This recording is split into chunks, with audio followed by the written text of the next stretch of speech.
જય વેલનાથ, જય ચુવાણિયા કોળી ઠાકોર સમાજ। જોકે શરૂઆતમાં હું કહી દઉં કે આ વિડીયો મારો રાજકીય પક્ષ સાથે જે જોડાયેલા છે એને કદાચ નહીં ગમે, પણ વિડીયો એટલા માટે આપણે બનાવ્યો છે। શું કામ કે કાલનું સોશિયલ મીડિયાની મારી પાસે પોસ્ટર ફરતું થયું છે। ઠાકોર અને કોળી વિકાસ નિગમ દ્વારા ધિરાણ લોન યોજના જે તારીખ 28/8/2025 થી 27/9/2025 સુધીમાં જે કોઈ અરજદાર હોય જેને લોનની જરૂર હોય એ અરજી કરી શકે છે। તો આપણા ચુવાણિયા કોળી ઠાકોર સમાજના યુવાનો ઘણી બધી કોમેન્ટ્સ કરી કે ભાઈ આ ઠાકોર અને કોળી વિકાસ નિગમ છે તો આપણે કોળી છીએ તો આપણે કેમ આમાં લોન નથી આપતા, તો આપણે ચુવાણિયા ઠાકોર છીએ તો આપણે લોન કેમ નથી આપતા, બરોબર? તો આપણને આ તો અલગ પાડવા માગે છે, તો આપણે કરવું શું? સમાજમાં રહેવું કે ઠાકોરમાં રહેવું કે જવું તો ક્યાં જવું? આમાં સમજણ પડતી નથી। એ સમજણ નથી પડતી ને એટલા માટે જ આપણે આ વિડીયો બનાવ્યો છે, સમજણ આવે ને એટલા માટે। જે તમને સમજણ નથી પડતી ને એ સમજણ આવે ને એટલા માટે આપણે આ વિડીયો બનાવ્યો છે કે ખરેખર લોચો ક્યાં થાય છે એ હું તમને સમજાવું। સત્તાની માલિપા અમુક લોકો દ્વારા એવું ષડયંત્ર રચવામાં આવે છે કે અમુક જ્ઞાતિના લોકોને કોઈ પણ ઊંચ હોદ્દા પર આવવા નથી દેવાના, નહીં સરકારમાં આવવા દેવાના, નહીં નોકરીમાં આવવા દેવાના, નહીં સત્તામાં આવવા દેવા, કોઈ પણ જગ્યાએ અમુક જ્ઞાતિના લોકોને આપણે આગળ આવવા દેવાના નથી, આપણે જ રાજ કરવાનું છે। આવું એ લોકોએ નક્કી કરી નાખ્યું છે, એટલે ભાગલા પાડો અને રાજ કરો। અંગ્રેજો વખતથી હાલ્યું હોય છે અને આ લોકો એમાં સફળ થયા જ છે ને હજી સુધી એમનું રાજ હાલે છે ને આપણે ગધેડા જેવા આમના શિકાર બની જાય છે ને આપણે સમજતા નથી। શું કામ કે ઓલી લાકડું હોય ને લાકડાને એવું હોય કે ઉદયને આપણી યારે લગાવ છે, ઉદયને આપણી ચિંતા છે, ઉદય આપણું શુભચિંતક છે, ઉદય આપણો માર્ગદર્શક છે, જે આપણી સાથે સતત રહે છે, પણ લાકડાને એ નથી ખબર કે આ ઉદય તમારી સાથે શું કામ જોડાયેલી છે। લાકડું ખતમ થઈ જાય ત્યાં સુધી ખબર નથી પડતી કે આ ઉદય અમારી શુભચિંતક નથી, પણ ઉદય તો અમને ખતમ કરી દેવા માટે અમારી સાથે છે, પણ લાકડું ખતમ થઈ જાય ત્યાં સુધી ખબર નથી પડતી। એમ આપણે પણ ખતમ થઈ જઈશું તો આ ખબર નહીં પડે કે કોણ આપણો શુભચિંતક છે, બરોબર? એટલે તમે જુઓ 1980-81 માધવસિંહ સોલંકી દ્વારા સૌરાષ્ટ્રની અંદર કે ભાઈ આ ચુવાણિયા કોળીરિયા એ ખરેખર ઠાકોર કહેવાય, ચુવાણિયા ઠાકોર કહેવાય। તમે ચુવાણમાંથી આવેલા એટલે મૂળ તો તમે ઠાકોર છો, એટલે ધીરે ધીરે આપણા સમાજના વડીલો અને આપણા સમાજના લોકોને એવું થયું કે ના ના ખરેખર આપણે તો શી ઠાકોર જ છે, એટલે ધીરે ધીરે પોતાને ઠાકોર તરીકે ઓળખાવા લાગ્યા। ધીરે ધીરે પોતાને ઠાકોર તરીકે ઓળખાવા લાગ્યા। હવે આ વાત 2007-8 અમારે થોરિયાળી ચુવાણિયા કોળી ઠાકોર સમાજનું સ્નેહ મિલન હતું અને મંગલનાથ બાપુ પણ ત્યારે જુનાગઢથી આવેલા અને ભરતસિંહ સોલંકી પોતે આમ નીકળેલા અને સાયલા પહોંચ્યા એટલે એમને ખબર પડી કે અહીંયા ચુવાણિયા કોળી ઠાકોર સમાજનું આવું સ્નેહ મિલન છે, એટલે પોતાની ગાડી થોરિયાળી આવવા દીધી અને ભરતસિંહ સોલંકી પોતે માઇક લઈ અને બોલ્યા હતા કે જે આ ચુવાણિયા કોળી રહ્યા ને એ ઠાકોર છે અને હું ઠાકોર છું। ભરતસિંહ સોલંકી માઇકમાં બોલ્યા હતા કે હું ઠાકોર છું અને તમે પણ બધા ઠાકોર જ છો, બરોબર? તો આજે આપણા સમાજના લોકો ઠાકોર તરીકે ધીરે ધીરે ઓળખાવા લાગ્યા। એ વાવાઝોડું બવંડરનું રૂપ ક્યારે લીધું ખબર છે?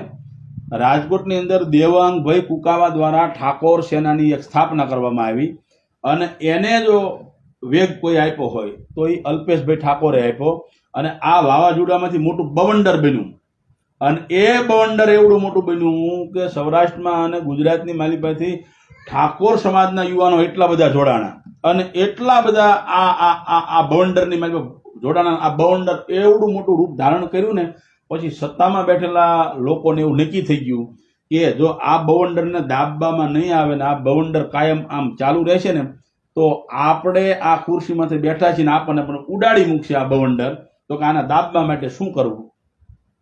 એટલે એ બવંડરને દાબવા માટે 2015ની માલિપા વિચરતી મુક્ત જાતિ નિગમ આખું ઊભું કરવામાં આવ્યું અને આપણે ચુવાણિયા કોળીને વિચરતી મુક્ત જાતિમાં આપણને મૂકેલા છે, એટલે કોળી ઠાકોર વિકાસ નિગમમાંથી નીકળી ગયા આપણે અને આપણે વ્યાઈ ગયા વિચરતી મુક્ત જાતિ નિગમમાં, એટલે કોળી ઠાકોર વિકાસ નિગમમાં આપણને લોન મળવા પાત્ર હવે નથી. આપણને લોન મળે વિચરતી મુક્ત જાતિ નિગમમાં. આ લોન મેં પણ અરજી કરેલી છે આ લોન માટે. આ લોન ઠાકોર અને કોળી વિકાસ નિગમમાં આપણને પહેલા લોન મળતી હતી. આ નિગમ નહોતું બન્યું તે પહેલા, પણ અલ્પેશ ઠાકોરના બોન્ડરને વીખી નાખવા માટે 2015ની માઇલપા આ વિચરતી મુક્ત જાતિ નિગમ આખું ઊભું કરવામાં આવ્યું, બરોબર. અને એ વિચરતી મુક્ત જાતિ નિગમ ઊભું કરવામાં આખું આવ્યું અને આપણને એમાં લેવામાં આવ્યું, બરોબર. એટલે હવે આપણે કોળી ઠાકોર વિકાસ નિગમમાંથી નીકળી ગયા, બરોબર. એટલે હવે આપણને બધી બાજુથી અલગ કરવા માટેનું આ તમે જુઓ, આ તમે સમજતા નથી, બરોબર. કોળી ઠાકોર વિકાસ નિગમમાં આપણને લોન ન મળે એટલે હવે નફરત તમને થાય કે ભાઈ ચુવાળિયા ઠાકોર આપણે નથી લખવું, એમાં આપણને ક્યાં કોઈ ગણે છે કે ભાઈ ચુવાળિયા કોળી આપણે કોળી છીએ પણ આપણને એમાં ક્યાં લોન મળે છે, આપણે એ લોકો અરે હાલવું નથી. એ લોકો પ્રત્યે એ લોકો એવું નથી કહેતા કે ચુવાળિયા કોળીને ઠાકોર વિકાસ નિગમમાં લોન તમે ન આપતા, પણ આ સરકારે થિયરી એવી ઊભી કરી છે.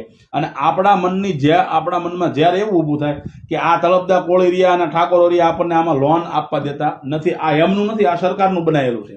અને આપણા મનમાં જ્યારે બીજું ઊભું થાય છે એટલે જ્યારે બધા તમે કાઢી નાખો, ચુવાળિયા કોળી, તળપદા કોળી, ઘેડિયા કોળી, બારૈયા કોળી, ભીલ કોળી, ખારવા કોળી, જેટલા બધા કોળી છે એ બધા તમે ભેગા હાલો અને ભેગા રહી અને ઠાકોરોના બધા તમે ભેગા થઈ જાઓ અને ભેગા થઈને 2027માં તમે કંઈક એવું તમારું પોતાનું બધા ભેગા રહીને હાલો કે ભાઈ ચુવાળિયાની વસ્તી જ્યાં વધારે હોય ત્યાં તળપદા કોળી, બીજા જે કોળી ઠાકોરો ચુવાળિયા કોળીને મદદ કરે અને તળપદા કોળીની જ્યાં વસ્તી વધારે હોય ત્યાં ચુવાળિયા કોળી તળપદા કોળીને મદદ કરે.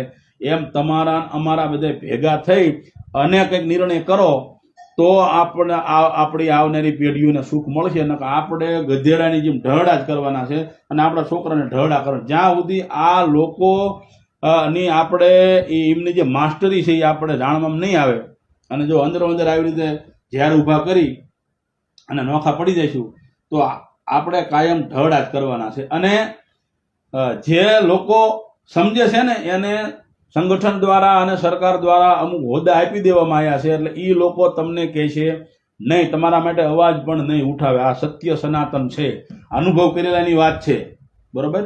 કે એ લોકોને સંગઠનમાં અને સત્તામાં પક્ષોમાં હોદ્દા મળેલા છે એટલે એ સરકારને તમારા માટે કંઈ જ કહેવાના નથી, બરોબર. માત્ર ને માત્ર તમારે તમારું ભવિષ્ય પોતાએ ઘડવાનું છે, પોતાએ જાગૃત બનવાનું છે. તમે જાગૃત બનો અને આ લોકોનો શિકાર ન બનશો અને તમે તમારું ઉજ્જવળ ભવિષ્ય બનાવવા માટે બધા ભેગા થઈ જાઓ અને ભેગા થઈ અને હૃદય રામને હૃદયમાં રાખી અને બધાને ભાગતું બધું મળે ને એ રીતે બધા ભેગા થઈ જાઓ અને એકાબીજી પ્રત્યે ઝેર ન રહે અને આમ એકદમ માત્ર પ્રેમ ભેગો થઈ જાય. એમ બધા આ તળપદા કોળી, ચુવાળિયા કોળી, ઘેડિયા કોળી, બારૈયા કોળી, પાટણવાળિયા કોળી, ભીલ કોળી, ખારવા કોળી અને ઠાકોરો બધા ભેગા થાવ અને તમારા બાળકોના ભવિષ્ય માટે અત્યારથી તમે પ્રણ લ્યો તો જ તમારો ઉદ્ધાર છે. નકર બાકી તમે આમને સમજશો નહીં ને તો તમે તો ઢહડા કર્યા પણ હવે આપણી આવનારી પેઢીઓને ઢહડા કરવાના છે. અને આના ઉપર તો આખી કથા થઈ કે 7 દિવસની બોલતા જાય ને તો ખૂટે એવું જ નથી, પણ વધુ ન કહેતા સમજી જાઓ કે જ્યાં તમને સમજણ નથી પડતી ને ત્યાંથી તમારી બુદ્ધિને ખોલો અને વિચારો કે આ શું કરવા માગે છે. જય વેલનાથ, જય ચુવાળિયા કોળી ઠાકોર સમાજ.